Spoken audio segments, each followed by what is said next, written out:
All right, we got a few different new Nintendo Switch 2 stories to discuss today, starting with, and primarily a big chunk of this video has to do with some supposed potential new game leaks that, of course, we are in the week of the expected Nintendo Direct to take place this Friday, and interesting timing, let's say, for a lot of these popping up and being discussed online. One of these is being teased from Nate the Hate, although I don't think this one's necessarily in the upcoming Direct, but with a source like Nate the Hate, you can pretty much take this one to the bank on the particular game that he is teasing will be a thing, and we should actually see it in 2026, according to him. We then also have Necro Felipe backing up the idea that we will have some kind of new Pokemon spin-off game, and he believes it will be in this upcoming Direct presentation. Then a whole host of games could be headed to Nintendo Switch 2 from a very reliable Resident Evil leaker, and just about anything that's missing from the Switch 2 should supposedly be there sooner or later, so we'll go over that.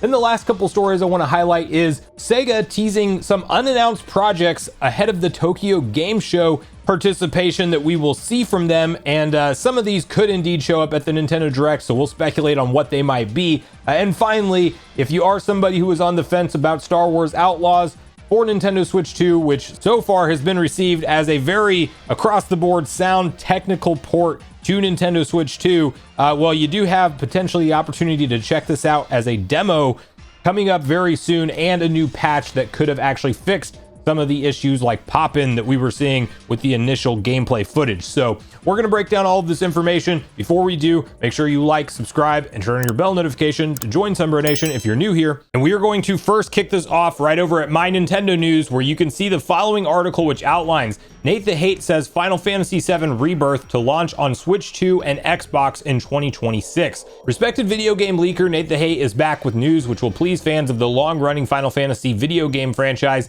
Nate says that Final Fantasy VII Rebirth will arrive on both the Nintendo Switch 2 and Xbox Series X and S consoles in 2026. Nate says that using some well-utilized DLSS upscaling and other techniques, the game should be achievable on the Nintendo Switch 2 platform. Rebirth is coming to Switch 2 and Xbox in 2026, so you'll get your answer as to how it runs on Switch 2 next year with some well-utilized DLSS. Square can deliver Rebirth on Switch 2. And you might remember that one of the games that, all of the hands-on footage coming out of Gamescom and then PAX West afterwards, that was really receiving across-the-board praise, not so much the performance concerns like we saw discussion around Elden Ring and Borderlands 4 being kind of the ones that were, let's say, more rocky with the versions that were playable for the masses, whereas Final Fantasy VII, which is the Integrate Edition, Final Fantasy VII Remake Integrate Edition, that is, that's the modern version of that game that has only come to PlayStation 5 and Xbox Series X and S,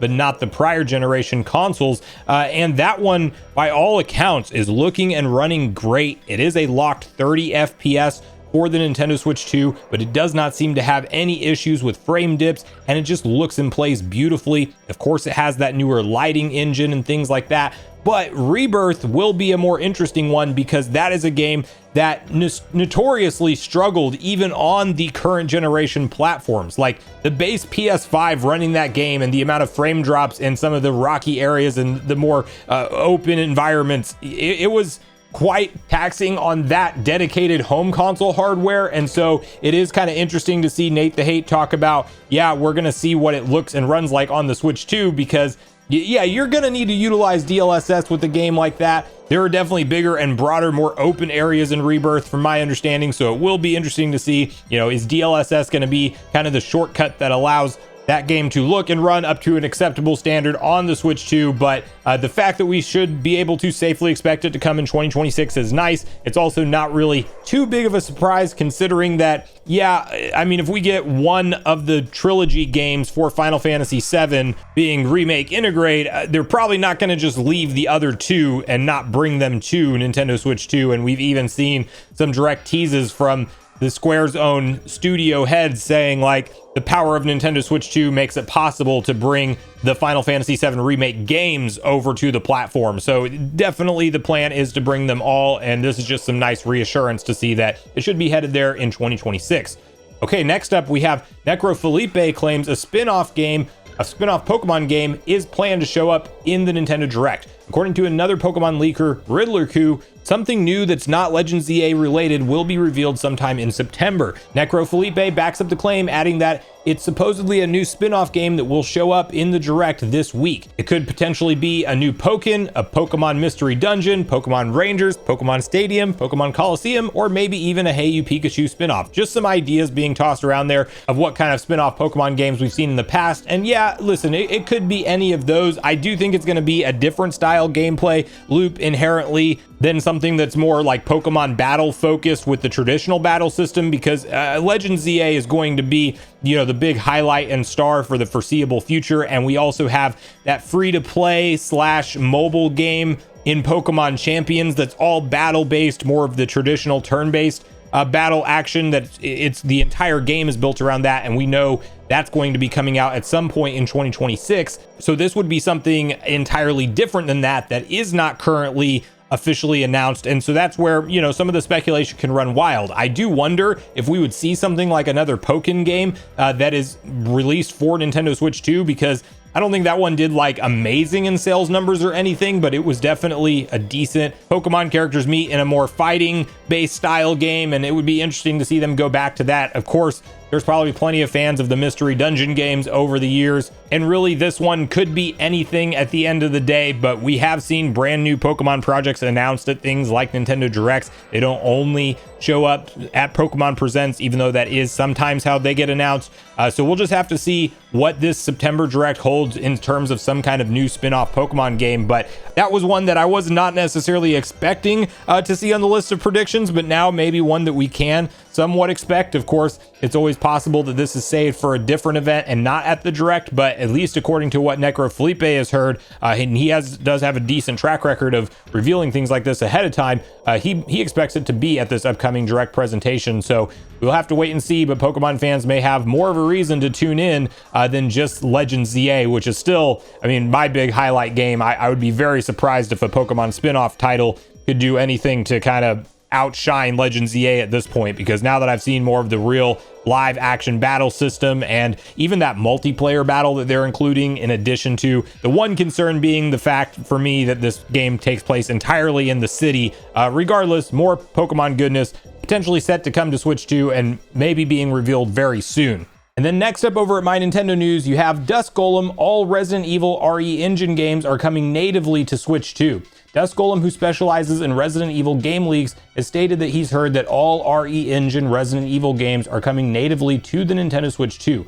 Capcom prepared the Resident Evil games with an update on PlayStation 5 and Xbox Series X and S, so let's hope that the visual changes present in those versions will come to Nintendo Switch rather than just straight up PlayStation 4 and Xbox One ports. Capcom has not announced any Resident Evil games for the Nintendo Switch 2. Perhaps something will be announced at the Tokyo Game Show this month and or the Nintendo Direct, because you guys might remember we'd already talked about one of the supposed 7 games with the tease of the number 7 in there potentially being Resident Evil Biohazard, and this is something that both Attack the Backlog and Nash Weedle have seemed to have heard, is that Resident Evil 7 or Biohazard will indeed be at the Direct presentation. That does have a 7 in the title, so that also lines up with what Switch Force was kind of teasing at. And anyway, the long and short of it is, this shouldn't be too surprising for anybody. I mean, if you look at just the cloud collection of games that we have available on the Nintendo Switch right now in Resident Evil Village, Biohazard, Resident Evil 2 and 3, and of course it never came out for cloud, I don't believe, but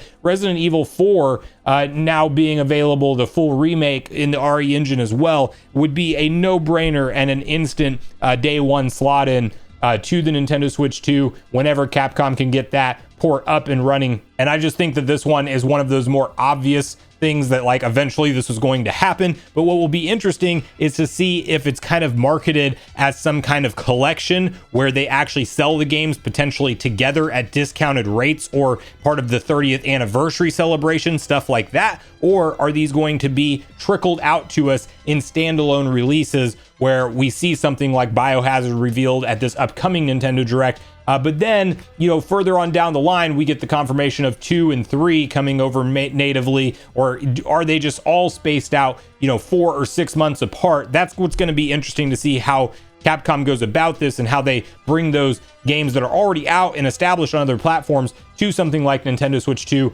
Finally, though, native ports would be definitely well appreciated. And here's hoping that Requiem will also get some kind of confirmation and support soon. I could see them doing something like announcing that Resident Evil Requiem will come out in late 2026 or something like that. And then they kind of sprinkle these other missing ones that don't have native versions into the Nintendo Switch 2 as part of its release schedule throughout the rest of this year and into 2026.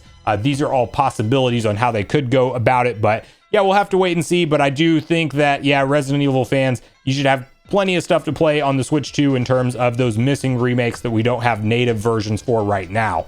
Okay, next up you have Sega teasing some unannounced games. As you can see over at VGC, Sega's Tokyo Game Show lineup teases 4 mystery titles. Sega's TGS lineup could include new games in the Like a Dragon series, and that definitely could be a portion of this. There's probably also some that isn't, but continuing on down here, on Tuesday, the Like a Dragon publisher launched its official TGS site, along with a list of games it's set to exhibit at the event, which kicks off September 25th. Alongside the likes of Sonic Racing Crossworlds, Virtua Fighter 5 Revo, Persona 3 Reload, and Persona 5, The Phantom X are 4 empty slots marked coming soon. It's likely that some of these unnamed projects will be related to the Like a Dragon Ryugotaku studio, which is set to hold its annual summit live stream the day before Tokyo Game Show. Last year, Ryugotaku Summit, which took place ahead of TGS, saw the announcement of Like a Dragon Pirate Yakuza in Hawaii, which was released the following February. Another Sega title that could appear at the Tokyo Game Show is the next Virtua Fighter game.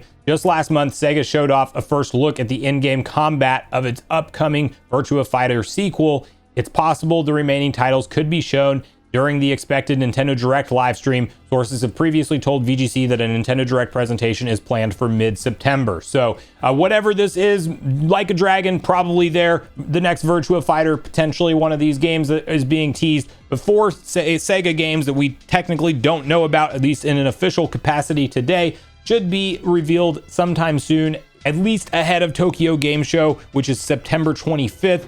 So between now and then, we'll be learning about 4 new Sega games. And, you know, listen, we'll have to see what they end up being. Sega has been doing a lot to revive some of its old classic IP. Like, I most recently enjoyed the Shinobi Art of Vengeance demo, but you know, there's too many like 2D action adventure side scroller games to play right now, and I have not been able to pick that one up and go through it in full detail. But nonetheless, yeah, I think Sega's going to have some cool stuff up their sleeves, and it's nice to see that as we approach this upcoming Nintendo Direct, really from all angles of the internet, there's a lot of different pending announcements that seem like they are poised for release dates and official reveals. So Sega being no exception to that rule. Okay, and then to close us out here, we do have an update to Star Wars Outlaws, because you have here also over at VGC, Star Wars Outlaws gets its first Switch 2 patch, as Ubisoft says a Switch 2 demo is coming later this year. The first update on Switch 2 includes improvements made to visual quality. You have here a Star Wars Outlaws demo is already available on PS5, Xbox Series X and S, and PC. The time-limited demo takes place around the midpoint of the game and limits players to 3 hours of gameplay. A newly updated FAQ on the game's official website addresses the possibility of a demo for the Switch 2 version, saying the demo will be available on Nintendo Switch 2 later this year. We'll share more information soon. It's not known whether or not this is the same demo as the one on other formats or something different. Until then, those who already have the game on Switch 2 will be able to download its first title update patch, which improves performance and fixes various bugs. According to Ubisoft, the patch includes a range of fixes, including clearer visuals when moving quickly throughout the world or using binoculars, user interface updates, and performance improvements.